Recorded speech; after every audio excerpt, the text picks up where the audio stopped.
আগামী পরীক্ষাগুলোকে সামনে রেখে এই চ্যানেলে বেশ কিছু মক টেস্টের আয়োজন করা হয়েছে, যার প্রথম পার্ট হয়ে গেছে, যেটা রাষ্ট্রবিজ্ঞান থেকে ছিল। আজকে তার দ্বিতীয় পার্ট হচ্ছে ইতিহাস থেকে। যেমন সামনে জিডির পরীক্ষা রয়েছে, রেলওয়ে পরীক্ষা রয়েছে, এই পরীক্ষাগুলোকে সামনে রেখেই হচ্ছে মক টেস্ট শুরু করা হয়েছে। যারা ফার্স্ট পার্ট দেখোনি, ডেসক্রিপশন বক্সে লিঙ্ক দিয়ে দেবো, অবশ্যই তোমরা ভিজিট করে ইচ্ছে হলে দেখে নিও। আজকের ইতিহাসে বিগত বছরের প্রশ্ন রাখা হয়েছে, সাথে কিছু নতুন প্রশ্নও রাখা হয়েছে। প্রথম প্রশ্ন আমরা ইতিহাস থেকে দেখে নেব। প্রথম প্রশ্ন হচ্ছে, ভারতের ইতিহাসে প্রথম মহিলা শাসিকা কে ছিলেন? অবশ্যই তোমরা কমেন্ট করবে। রাজিয়া সুলতান, নূরজাহান, মমতাজ নাকি প্রভা দেবী? তো ইতিহাসের বুকে প্রথম দিল্লিতে মহিলা শাসিকা ছিলেন অবশ্যই রাজিয়া সুলতান। এর সঙ্গে রয়েছে অ্যাডিশনাল ইনফরমেশন, যেমন অ্যাডিশনাল রয়েছে এখানে রাজিয়া সুলতানের শাসনকাল ছিল 1236 থেকে 1240 খ্রিস্টাব্দ পর্যন্ত। ইলতুৎমিশ তার যে কন্যা ছিল রাজিয়াকে নিজের উত্তরাধিকারী ঘোষণা করে মারা যান। দিল্লির বুকে একজন মহিলা শাসক দেখতে না পেরে 40 জন সর্দার রাজিয়াকে 1240 খ্রিস্টাব্দের দিকে হত্যা করে দেয়। এই 40 সর্দার 40 চিহ্নগামী বা 40 চক্র নামে পরিচিত ইতিহাসে। দ্বিতীয় প্রশ্ন হচ্ছে ইতিহাস থেকে, 15ই আগস্ট 1947 খ্রিস্টাব্দে ভারতের প্রথম প্রধানমন্ত্রী জওহরলাল নেহরু দিল্লির লালকেল্লার কার ওপর দাঁড়িয়ে জাতীয় পতাকা উত্তোলন করেছিলেন? অবশ্যই দিল্লির লালকেল্লার কোথা থেকে হচ্ছে জাতীয় পতাকাটা উত্তোলন করেছিলেন, কার ওপর দাঁড়িয়ে? ড্যাশ, শূন্যস্থান পূরণ। দিল্লি গেট থেকে, কাশ্মীর গেট থেকে, আজমের গেট থেকে নাকি লাহোর গেট থেকে? এর সঠিক উত্তর হয়ে যাবে লাহোর গেট থেকে। এটা সম্ভবত এসএসসি এমটিএসে আসা প্রশ্ন। এর এক্সপ্লেনেশন রয়েছে অপশন ডি, লাহোর গেট থেকে। ভারতের জাতীয় পতাকা গৃহীত হয়েছিল অবশ্যই 22শে জুলাই 1947 খ্রিস্টাব্দে। পতাকার নকশা করেছিলেন পিঙ্গালি ভেঙ্কাইয়া। 26শে জানুয়ারি প্রজাতন্ত্র দিবসের দিন ভারতের জাতীয় পতাকা উত্তোলন করেন আমাদের রাষ্ট্রপতি। কোথায় উত্তোলন করেন?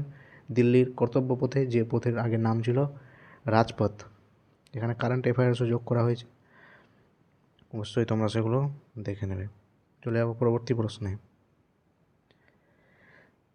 3 নম্বর প্রশ্ন, হরপ্পা সভ্যতার কোন কেন্দ্রটি ভারতের মধ্যে বৃহত্তম? নট হরপ্পার বৃহত্তম, ভারতের মধ্যে বৃহত্তম কোনটি? এ লোথাল, কালিবাঙ্গান, রাখিগিরি নাকি ঢোলাবিরা? তো এর সঠিক উত্তর হবে রাখিগিরি। রাখিগিরি হচ্ছে ভারতের মধ্যে, হরপ্পা সভ্যতার ভারতের মধ্যে সবথেকে বড় কেন্দ্র। আর যদি বলা হয় পুরো হরপ্পা সভ্যতার সবথেকে বড় কেন্দ্র কোথায় রয়েছে, সেটা হচ্ছে ঢোলাবিরা। এখানে দেওয়া রয়েছে হরপ্পা সভ্যতার বৃহত্তম আবিষ্কৃত স্থানটির নাম হচ্ছে রাখিগিরি। এটি হচ্ছে ভারতের হরিয়ানা হিসার জেলায় অবস্থিত। অবশ্যই এটা হচ্ছে ভারতের মধ্যে বৃহত্তম। আর লোথাল ছিল এখানকার সর্ববৃহত্তম জলবন্দর। ঢোলাবিরা সিন্ধু সভ্যতার সবথেকে বৃহত্তম স্থান। অপরদিকে ভারতের মধ্যে সিন্ধু সভ্যতার বৃহত্তম স্থান। এখানে অনেকের মনে হতে পারে যে সিন্ধু সভ্যতা, হরপ্পা সভ্যতা। হরপ্পা ছিল একটা বৃহৎ সভ্যতা, আর হরপ্পা সভ্যতারই একটা অংশ হচ্ছে সিন্ধু সভ্যতা। সিন্ধু নদীর তীরে যে সভ্যতা ছড়িয়েছিল, হরপ্পা সভ্যতারই অংশ হচ্ছে সিন্ধু নদীর তীরে যেটুকু অংশ ছিল ওটা সিন্ধু সভ্যতা, জাস্ট নাম পড়ে গেছে। এখানে দেওয়া রয়েছে কালিবাঙ্গান শব্দের অর্থ হচ্ছে কালো রঙের চুড়ি। এটি রাজস্থানের হনুমানগড় জেলাতে অবস্থিত। পরবর্তী প্রশ্ন, দ্বিতীয় বৌদ্ধ সম্মেলন কোন রাজার রাজত্বকালে হয়েছিল? আমরা জানি 4টা বৌদ্ধ সম্মেলন হয়েছিল, যার মধ্যে দ্বিতীয় বৌদ্ধ সম্মেলন কোন রাজার রাজত্বকালে হয়েছিল? তো দ্বিতীয় বৌদ্ধ সম্মেলন হয়েছিল কালাশোকের রাজত্বকালে, সম্রাট কালাশোক। এক্সপ্লেনেশন, গৌতম বুদ্ধের মৃত্যুর 100 বছর পর সম্রাট কালাশোকের আমলে 383 খ্রিস্টপূর্বাব্দে দ্বিতীয় বৌদ্ধ সম্মেলন আয়োজিত হয়। এটি অনুষ্ঠিত হয়েছিল বৈশালীতে এবং এর সভাপতি ছিলেন হচ্ছে সাবক মীর বা শোবাকামি। নেক্সট কোশ্চেন, গৌতম বুদ্ধের জন্মস্থান বলো কমেন্ট করে। গৌতম বুদ্ধের জন্মস্থান কবে? এটা হচ্ছে WBPSC পাবলিক সার্ভিস কমিশন 2019 সালের প্রশ্ন, সেকেন্ড হাফে আসা। কোথায়? কপিলাবস্তু, সারনাথ, বুদ্ধগয়া নাকি লুম্বিনী? কোথায়? অপশন ডি, লুম্বিনী হচ্ছে গৌতম বুদ্ধের জন্মস্থান। এখানে দেওয়া রয়েছে গৌতম বুদ্ধের সঙ্গে বিশেষ ইনফরমেশান। তো গৌতম বুদ্ধের জন্মস্থান হচ্ছে লুম্বিনী। গৌতম বুদ্ধের যে নির্বাণ লাভ মানে জ্ঞানের প্রাপ্তি সেটা হয়েছিল বৌদ্ধগয়াতে। জ্ঞানের প্রচার যেখানে করেছিল সর্বপ্রথম সেটা হচ্ছে সারনাথে পঞ্চ ভিক্ষুকের কাছে। সর্বাধিক জ্ঞানের প্রচার আর সর্বাধিক জ্ঞানের প্রচার হয়েছিল সারনাথে, আর সবথেকে বেশি জ্ঞান প্রচার করেছিল হচ্ছে শ্রাবস্তিতে। মহাপরিনির্বাণ মানে দেহত্যাগ করেছিল হচ্ছে কুশীনগরে 483 বিফোর ক্রাইস্ট খ্রিস্টপূর্বাব্দে, অথবা মতান্তরে অনেক মতভেদ রয়েছে যে 486 খ্রিস্টপূর্বাব্দে হয়েছিল বুদ্ধ পূর্ণিমার দিন।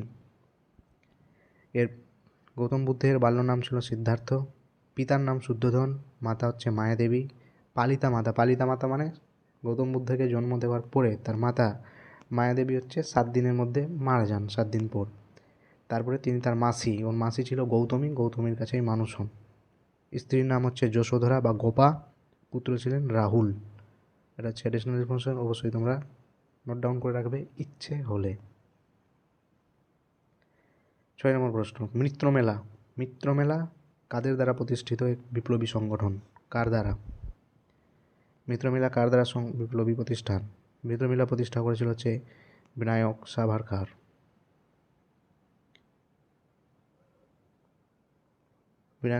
মিত্রমেলা প্রতিষ্ঠিত হয় নাসিকে 1899 খ্রিস্টাব্দে। অবশ্যই অ্যাডিশনাল ইনফরমেশন নোট করে রাখবে ইচ্ছে হলে। পরবর্তী প্রশ্ন, 8 এপ্রিল 1929 সালে নিম্নলিখিত কোন দুই বিপ্লবী কেন্দ্রীয় বিধানসভাতে বোমা নিক্ষেপ করে? কোন দুই বিপ্লবী ছিল যারা সেন্ট্রাল অ্যাসেম্বলিতে বোমা নিক্ষেপ করেছিল? এসএসসি এমটিএস 2023-এরই প্রশ্ন, উত্তর কমেন্টে চাই। অপশান সি ভগৎ সিং এবং বটুকেশ্বর দত্ত, প্রত্যেকেরই জানা নিশ্চয়ই। এক্সপ্লেনেশনও রয়েছে। ভগৎ সিং ও বটুকেশ্বর দত্ত 23 মার্চ 1931 খ্রিস্টাব্দে ভগৎ সিংকে মাত্র 23 বছর বয়সে লাহোর জেলে ফাঁসি দেওয়া হয়। Very very very important. কোন জেলে? লাহোর জেলে। কবে? 23 মার্চ 1931 খ্রিস্টাব্দে। চলে যাবো নেক্সট হিস্ট্রি, আমাদের ভগৎ সিংজি। নেক্সট কোশ্চেন, 1927 সালে মন্দিরে প্রবেশাধিকার নিয়ে কে আন্দোলন শুরু করেছিলেন? এমজি রানাডে, ভীমরাও আম্বেদকর, মহাত্মা গান্ধী নাকি অ্যানি বেসান্ট? তো মন্দিরে প্রবেশাধিকার নিয়ে মানে নিম্ন জাতি যারা ছিল তাদের যে প্রবেশ হতে দিত না মন্দিরের মধ্যে, এগুলো বিষয় নিয়ে আন্দোলন করেছিল হচ্ছে আমাদের ভীমরাওজি। সঠিক উত্তর ভীমরাও। এক্সপ্লেনেশন, মন্দিরে নিম্ন জাতির মানুষের যাতে মন্দিরে প্রবেশ করতে পারে এই উদ্দেশ্যেই আন্দোলন করেছিলেন আম্বেদকরের নেতৃত্বে দলিত শ্রেণীর আন্দোলন। 1930-এ নাসিকে বিখ্যাত কালারাম মন্দিরে প্রবেশ নিয়ে এটা ছিল দ্বিতীয় বৃহত্তম আন্দোলন ছিল। আর মোহরা সত্যাগ্রহ এটি ছিল দলিতদের কুয়ো থেকে জল পাওয়া নিয়ে একটা আন্দোলন। নেক্সট প্রশ্ন, সুভাষচন্দ্র বসুর রাজনৈতিক গুরু কে ছিলেন? Very very very important question. Subhash Chandra বসুর রাজনৈতিক গুরু কে ছিলেন? সুভাষচন্দ্র বসুর রাজনৈতিক গুরু ছিলেন চিত্তরঞ্জন দাস, CR দাস। এবার তোমরা বলবে অপশান বি মহাত্মা গান্ধীর রাজনৈতিক গুরু কে ছিলেন? অবশ্যই এটা কমেন্ট বক্সে তোমরা কমেন্ট করবে মহাত্মা গান্ধীর রাজনৈতিক গুরু কে ছিলেন। কোশ্চেন নাম্বার 10, নিম্নলিখিত কোন ব্যক্তি 1857 সালে মহাবিদ্রোহ বিহার থেকে নেতৃত্ব দিয়েছিলেন? কে দিয়েছিলেন? রাজেন্দ্র প্রসাদ, দেবী সিংহ, রাজকুমার শুক্লা না বীর কুবের সিং? সঠিক উত্তর হবে বীর কুবের সিং।